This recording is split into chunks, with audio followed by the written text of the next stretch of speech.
I accidentally discovered I am the secret heir to a $75 million fortune the day my fiancé told me he was leaving me for my childhood best friend. You're too ordinary, Tezes, he said, placing the engagement ring on the coffee table. I need someone who matches my ambition. 3 hours later, a sleek black car pulled up outside my apartment, and an elderly attorney handed me a letter explaining that my biological grandmother, whom I'd never met, had passed away, leaving me as the sole heir to her vast estate. The only condition I had to live in her mansion for 1 full year before claiming my inheritance. I didn't know then that the people who had rejected me would soon be clawing at my door, or that my grandmother had left me more than just money merchant. She'd left me a way to discover who would truly stand by me when everything changed. Are you sure about this address? I asked the driver as we pulled up to the iron gates of what could only be described as a small castle. Arching windows, stone turrets, and perfectly manicured gardens stretched as far as I could see. The driver, Mr. Calloway, simply nodded. Welcome to Rosewick, Miss Harper, your grandmother's home for the past 60 years. I clutched my single suitcase tighter. There must be some mistake. My parents never mentioned any wealthy relatives. No mistake, Miss Harper. Mrs. Eleanor Rosewick was quite explicit in her instructions. The gates opened automatically as we approached, swinging inward with an eerie precision that made Reese Colt rise on my arms. I'd spent the last 5 years working as an elementary school teacher in a small apartment that constantly smelled like my neighbor's curry. Just this morning, I'd been debating whether I could afford to fix my leaking bathroom faucet.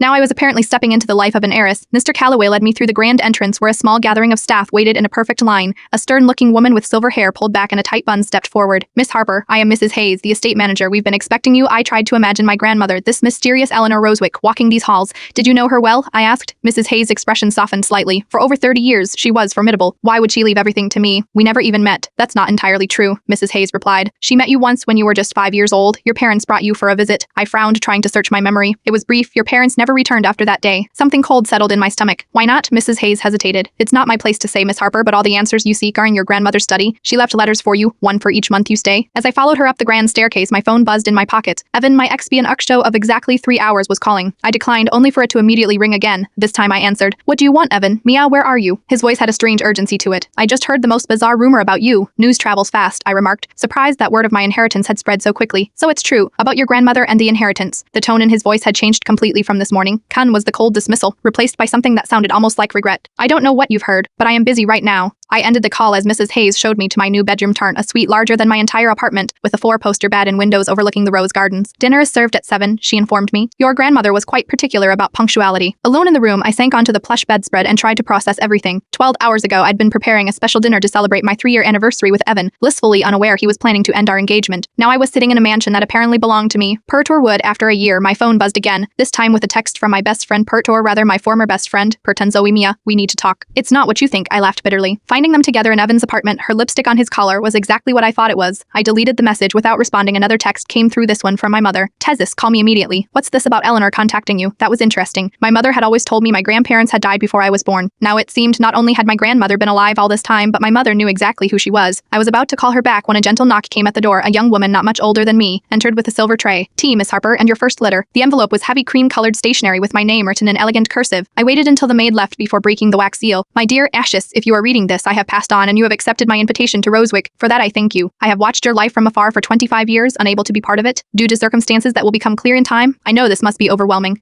You have questions about who I am, why your parents kept me from you, and why I've chosen you as my heir despite our distance. Each month you'll receive a new letter with pieces of our family's story. With each letter, you'll also receive access to different parts of your inheritance. This is not merely a test of your patience, but a chance for you to adjust to a life that will change dramatically once people learn of your new position. Trust few. Watch carefully who approaches you now that your circumstances have changed. True character reveals itself in times of transition. My first gift to you is in the blue safe behind the painting in my study. The combination is your birthday until next month. Your grandmother Eleanor Rosewick. I read the letter twice more, my hands trembling slightly. Then I went to find the study. The news of my inheritance spread like wildfire. By the following morning I had 17 missed calls from Evan, 23 text messages from Zoe, and an email from my mother saying she and my father were flying in immediately. Mrs. Hayes informed me that they had requested to stay at the estate. What would you like me to tell them? She asked, her expression carefully neutral. I thought about all the times my parents had struggled financially, or at least claimed to. The secondhand clothes, the shared bedrooms with my brothers, the constant reminders that college funds were tight and I should focus on scholarships. All while, apparently a wealthy grandmother existed somewhere in the world. They can stay at the hotel in town, I decided. I'll meet them for lunch tomorrow. Mrs. Hayes' lips twitched with what might have been approval that afternoon. I found the safe in my grandmother's study. In Fleafy was a velvet box containing a stunning emerald necklace and a bank card with a note indicating it had a balance of $50,000 for immediate expenses. More surprising was a leather-bound journal, with newspaper clippings meticulously pasted onto the pages. They chronicled my life from a distance, peer and honor roll mentions, a feature about a community garden I'd started at my school, even my college graduation announcement. She'd been watching me all along. My parents arrived the next day, dressed dressed more formally than I'd ever seen them. My mother's hair was freshly colored, her nails professionally manicured, part luxury she'd always claimed we couldn't afford. Maya, darling, she gushed, attempting to embrace me in the restaurant I'd chosen for our meeting. I stepped back, keeping a calculated distance. Mother, father, you look well. My father cleared his throat awkwardly. Maya, this situation with Eleanor, we can explain everything. I'm looking forward to it, I replied, gesturing to the table once seated. My mother launched into a clearly rehearsed speech about protecting me from my grandmother's toxic influence. She was controlling, manipulative, my mother insisted. She wanted to dictate every aspect of our lives. When we refused, she cut us off financially. And you never thought to mention her existence to me, even after I turned 18? My father shifted uncomfortably. We thought it best to make a clean break, stod fresh. Yet you knew exactly who to contact when you heard about my inheritance, I observed. A flicker of guilt crossed my mother's face. Maya, sweetie, we've always wanted what's best for you, and now, well, this is wonderful news. The family reunited, and was such a blessing. I took a sip of water. Interesting that you see it that way,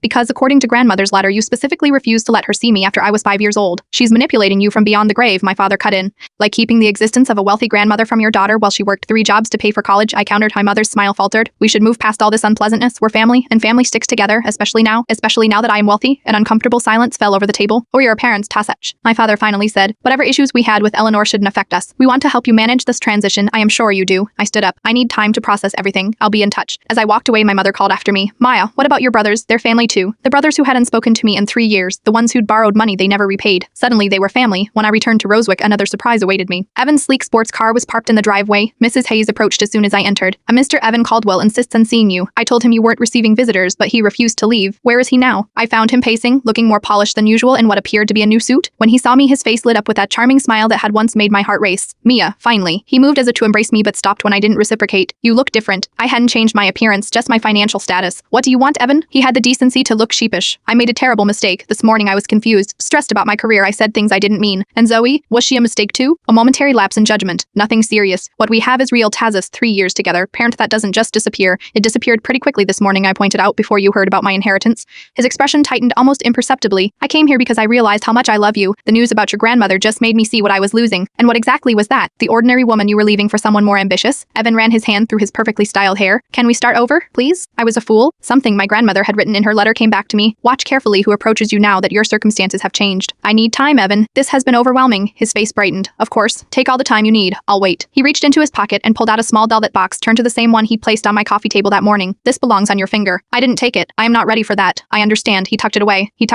Can I see you tomorrow? Maybe dinner? Part of me wanted to tell him exactly what I thought of his sudden reappearance, but a larger part was curious to see just how far this performance would go. I'll think about it, I said, watching his expression carefully. Relief washed over his features. That's all I ask. He reached for my hand, squeezing it. I knew you wouldn't give up on us. After he left, Mrs. Hayes appeared with a cup of tea. Your grandmother had a saying, she remarked, setting the cup beside me. When money speaks, the truth falls silent. I smiled ruefully. She sounds wise. She was often right. Mrs. Hayes paused at the doorway. By the way, your ex-fiancé made a phone call in the driveway before leaving. He seemed quite pleased with himself. By the end of my first month at Rosewick, I'd received 17 flower arrangements from Evan, daily texts from Zoe, begging to explain herself, and 4 visits from my parents, each more insistent than the last about family unity. My older brother Lucas, a struggling entrepreneur with 3 failed businesses, called with a lifetime investment opportunity. My younger brother Alex, who'd cut contact after borrowing $5,000 for rehab, only to spend it on a trip to Vegas, suddenly remembered he had a sister. Distant cousins I'd never heard of found me on social media. Former classmates reached out with friend requests. Even my ex-boyfriend from college messaged to catch up. On the first day of my second month, Mrs. Hayes delivered my grandmother's second letter along with breakfast. My dear niece, you've completed your first month at Rosewick. I hope the vultures haven't been circling too persistently.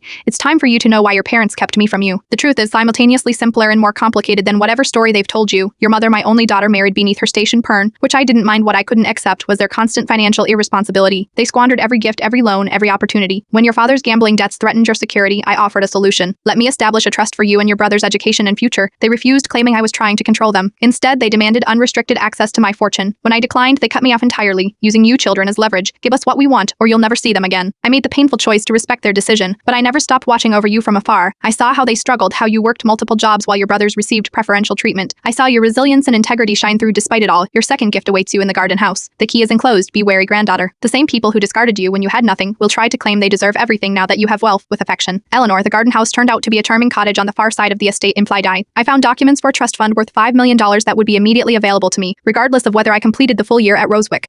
Financial independence, I whispered, understanding my grandmother's strategy. She wasn't just testing my patience, she was giving me freedom in increments to see what I would do with it.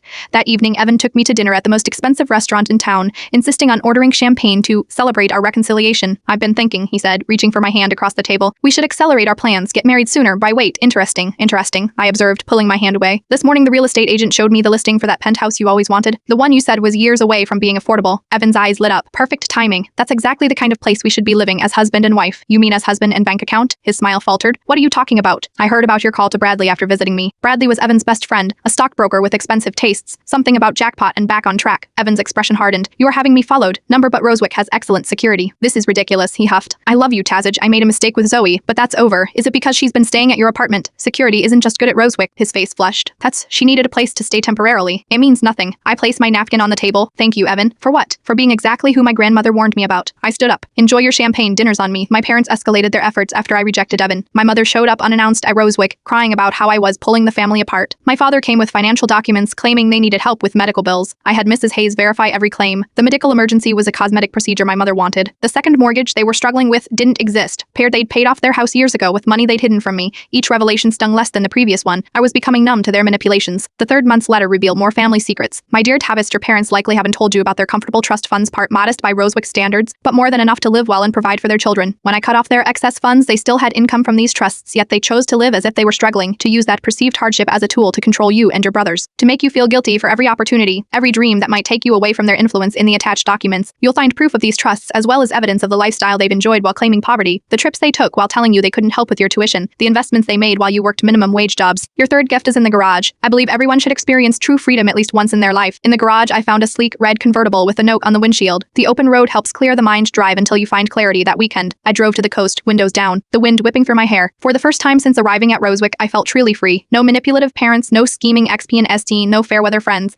Just me, the road, and the possibility of a future I designed myself. 6 months into my stay at Rosewick, I received news that my grandmother's former charity foundation needed new leadership. Mrs. Hayes suggested I might be interested. Eleanor always said philanthropy keeps wealth from corrupting the soul, she remarked. I visited the foundation and was moved by their work, providing educational opportunities for children from disadvantaged backgrounds. Children like I had been parent or thought I had been. When I expressed interest in helping, the current director seemed relieved. Miss Rosewick was our primary benefactor. We weren't sure what would happen after her passing. I immediately assured them the funding would continue. Actually, I'd like to expand the scholarship program. For the first time since discovering my inheritance, I felt a sense of purpose beyond simply surviving my family's machinations. The 7th month brought another letter and a surprise visitor. My dear Nest, you've passed the halfway point of your stay at Rosewick. By now you've likely discovered who truly values you and who values only what you can provide them. It's time to tell you about your grandfather Harrison Reed. Ampark, the stories of wealth and privilege that define the Rosewick name. Harrison came from nothing. He built his fortune from the ground up, weathering failures and setbacks that would have broken lesser men. I fell in love with him not for his eventual success, but for his unbending integrity during his darkest hours. Even when we lost everything in the crash of '87, he refused to compromise his principles to recover quickly. Money comes and goes, he told me. Character is forever. We rebuilt together, stronger than before. This is the true Rosewick legacy, pardon not the mansions or the money, but the strength to stand firm in your values when everything else crumbles. Your 7th gift is not in a box or behind a painting. It's the introduction I've arranged with someone who knew your grandfather well. He'll visit this afternoon with pride in who you are becoming. Eleanor, the visitor, was a man in his 70s named Joseph Kingsley, my grandfather's former business partner and closest friend. Harrison would be proud of you, he told me over tea in the garden. Eleanor showed me the reports from the foundation. You have his spirit. I never knew him, I said wistfully, but you are more like him than you realize. Joseph smiled. Did you know he anonymously paid college tuition for dozens of employees' children? He believed education was the great equalizer. We spent hours talking about my grandfather's life, his values, the legacy he built beyond just financial success. For the first time, I felt connected to my heritage in a way that had nothing to do with money. Before leaving, Joseph handed me a small wooden box. Harrison made this for Eleanor when they were young and broke. She wanted you to have it. Inside was a simple wooden rose, carved by hand, with an inscription on the bottom. True wealth grows from within. A week before my final month at Rosewick, Zoe showed up at the gates alone, and looking nothing like the polished woman who'd betrayed me with Evan. Please, she begged the security guard. 5 minutes. Against my better judgment, I agreed to see her. She sat across from me in the garden, fidgeting with the hem of her sweater. I don't expect forgiveness, she began. What I did was unforgivable. Then why are you here? Because you deserve the truth. She took a deep breath. Evan approached me 6 months before your breakup. He knew about your grandmother's estate before you did. I froze. What? His firm handled some legal work for one of your grandmother's companies. He saw the succession plans, realized who you were. Tears filled her eyes. He pursued you because of the potential inheritance. When month after month passed with no sign of your grandmother's death, he got impatient, started looking for someone else. The pieces clicked into place. Evan's insistence on knowing my family history, his strange questions about relatives I'd never mentioned, his impatience with my modest lifestyle. He used me to get close to you, Zoe continued. I was stupid and vain enough to believe him when he said he loved me. But once your grandmother passed and the inheritance was in play, he dropped me instantly.